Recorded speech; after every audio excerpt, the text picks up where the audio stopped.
Since my daughter didn't introduce us tonight, welcome to day 86, Sorry, guys, I'm tired. Bible in a year. Okay. It's 8 p.m. over here. Yeah, that's why I'm tired. We're going to be reading Deuteronomy chapters 19 and 20 and John chapter 15 verses 1 to 17. You said 7. I'm like, what the heck? I said 7? Yeah, it sounded like you said 7. Verses 1 through 17. Okay. She's licking my fingers. Okay, Deuteronomy 19. 3 cities of refuge. When the Lord your God has cut off the nations whose land the Lord your God is giving you, and you dispossess them and dwell in their cities and in their houses, you shall separate 3 cities for yourself in the midst of your land, which the Lord your God is giving you to possess.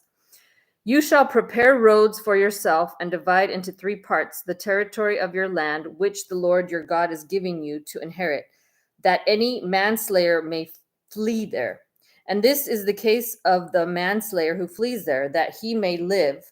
Whoever kills his neighbor unintentionally, not having hated him in time past, as when a man goes to the woods with his neighbor to cut timber, and his hand swings a stroke with the axe to cut down the tree, and the head slips from the handle and strikes his neighbor so he dies. Oh, that's sad.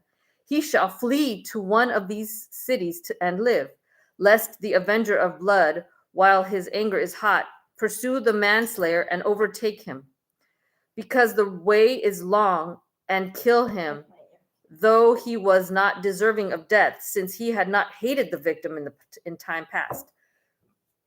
Therefore I command you, saying, you shall separate 3 cities for yourself. Now, if the Lord your God enlarges your territory, as he swore to your fathers, and gives you the land which he promised to give to your fathers, and if you keep all these commandments and do them, which I command you today, to love the Lord your God and to walk always in his ways, then you shall add 3 more cities for yourself besides these 3, lest innocent blood be shed in the midst of your land, which the Lord your God is giving you as an inheritance, and thus guilt of bloodshed be upon you. But if anyone hates his neighbor, lies in wait for him, rises against him, and strikes him mortally, so that he dies, and he flees to one of these cities, then the elders of the city shall send and bring him from there and deliver him over to the hand of the avenger of blood, that he may die. Your eyes shall not pity him, but you shall put away the guilt of innocent blood from Israel, that it may go well with you. Property boundaries. You shall not remove your neighbor's landmark, which the men of old have set in your inheritance, which you will inherit in the land that the Lord your God is giving you to possess. The law concerning witnesses. 1 witness shall not rise against a man concerning any iniquity or any sin that he commits by the mouth of 2 or 3 witnesses. The matter shall be established. If a false witness rises against any man to testify against him of wrongdoing, then both men in the controversy shall stand before the Lord, before the priests and the judges who serve in those days. And the judges shall make careful inquiry, and indeed, if the witness is a false witness who has testified falsely against his brother, then you shall do to him as he thought you have done to his brother. So you shall put away the evil from among you. And those who remain shall hear and fear, and hereafter they shall not again commit such evil among you. Your eye shall not pity life. Your eye shall not pity. Life shall be for life, eye for eye, tooth for tooth, and hand for hand, foot for foot. Life for life, eye for eye, tooth for tooth, hand for hand, foot for foot. Chapter 20 of Deuteronomy, principles governing warfare. When you go out to battle against your enemies and see horses and chariots and people more numerous than you, do not be afraid of them, for the Lord your God is with you, who brought you up from the land of Egypt. So it shall be, when you are on the verge of battle, that the priest shall approach and speak to the people, and he shall say to them, Hear, O Israel, today you are on the verge of battle with your enemies. Do not let your heart faint. Do not be afraid, and do not tremble or be terrified because of them. For the Lord your God is he who goes with you to fight for you against your enemies to save you. Then the officers shall speak to the people, saying, What man is there who has built a new house and has dedicated it? Let him go and return to his house, lest he die in the battle and another man dedicate it. Also, what man is there who has planted a vineyard and has not eaten of it? Let him go and return to his house, lest he die in the battle and another man eat of it. And what man is there who is betrothed to a woman and has not married her? Let him go and return to his house, lest he die in the battle and another man marry her. The officers shall speak further to the people and say, What man is there who is fearful and faint-hearted? Let him go and return to his house, lest the heart of his brethren faint like his heart. And so it shall be, when the officers have finished speaking to the people, that they shall make captains of the armies to lead the people. When you go near a city to fight against it, then proclaim an offer of peace to it. And it shall be that if they accept your offer of peace and open to you, then all the people who were found in it shall be placed under tribute to you and serve you. Now, if the city will not make peace with you, but war against you, then you shall besiege it. And when the Lord your God delivers it into your hands, you shall strike every male in it with the edge of the sword. But the women, the little ones, the livestock, and all that is in the city, all its spoils, you shall plunder for yourself, and you shall eat the enemy's plunder which the Lord your God gives you.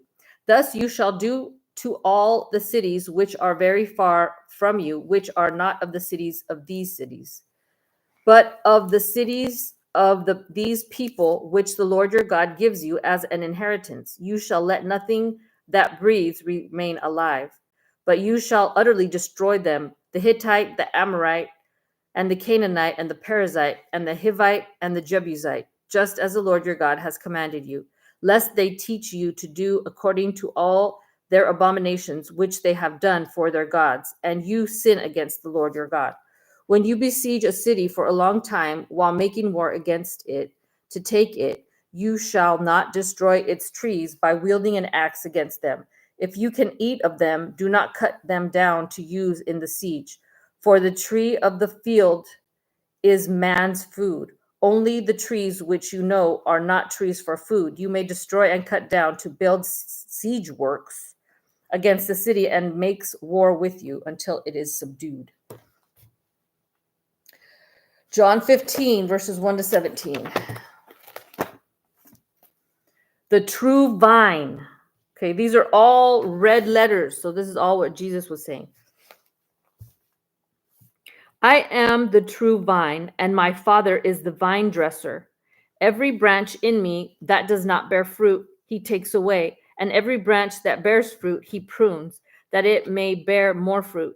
You are already clean because of the word. You are already clean because of the word which I have spoken to you. Abide in me, and I in you. As the branch cannot bear fruit of itself unless it abides in the vine, neither can you unless you abide in me. I am the vine, you are the branches. He who abides in me and I in him bears much fruit, for without me you can do nothing.